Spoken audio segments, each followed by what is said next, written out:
when there is no single event to process and release, when the threat is sustained and shape-shifting and socially invisible, the body stays in activation, not occasionally, continuously.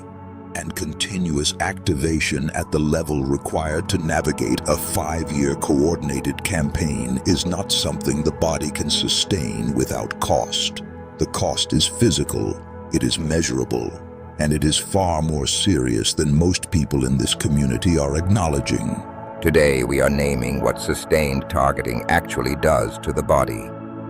The physiology, the specific systems that fail under this load, the Vedic, shamanic, and somatic healing practices that address what standard medical care often misses, and the specific things you can do right now to begin protecting your physical body from the cost your nervous system is currently running.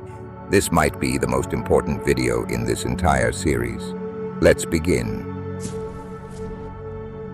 To understand what happened to my body, you need to understand what the body does under sustained threat. Not acute threat, the single crisis that activates the stress response and then resolves. Sustained threat, the kind that doesn't resolve.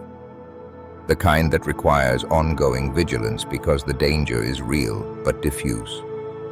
Present in your social spaces, your professional environments, your family's orbit, but never reducible to a single event you can process and move past.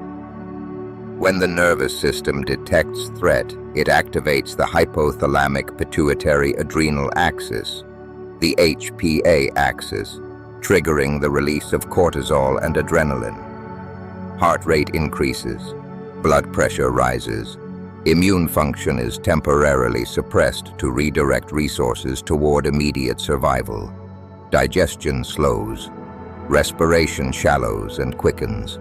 The entire system orients toward threat assessment and response. This is the body doing exactly what it was designed to do. It is brilliant, efficient, and completely unsustainable as a permanent operating mode. When the threat is sustained, when the HPA axis is activated, not for minutes or hours, but for months and years, the system that was designed to save your life begins to damage it.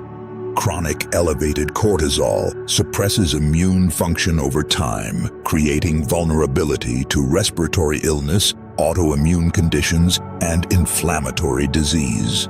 The sustained shallow breathing of chronic hypervigilance weakens respiratory muscles and reduces lung capacity.